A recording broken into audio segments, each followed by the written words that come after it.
د فکري جوړښت د ملګرو عمده اهداف.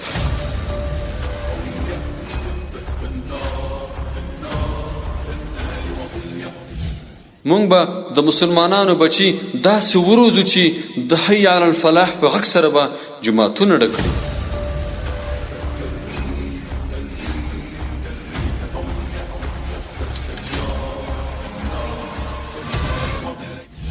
او د حي علی الجهاد په غږ سره به سنګرونه ډک کړي او د شهادت غوښتونکي به وي.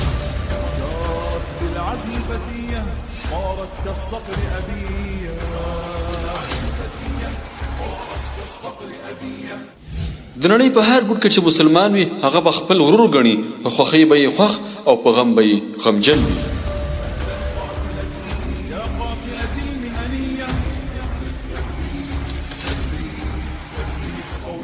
د نړۍ په هر ځای کې چې پر مسلمان ظلم کیږي د هغه پر وړاندې به دفاع او ملاتړ احساس ولري او د خپل فکر د عملي کېدو هڅه به کوي.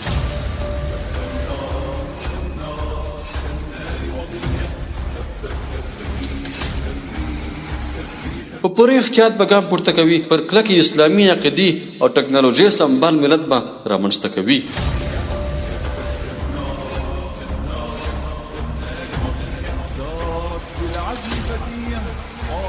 همدغه د اسلام روزل شوي بچي به بیا په پوره هڅو سره د نړۍ په ګوټ ګوټ کې د اسلام پیغام خپروي او اسلامي ارزښتونه به ژوندي ساتي ان شاء الله.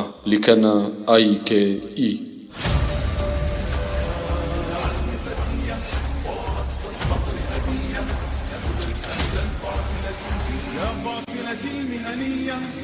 يا جيل المستقبل نسعى ونجد ونعمل، نرقى دوما للأفضل دون العليا لا نقبل.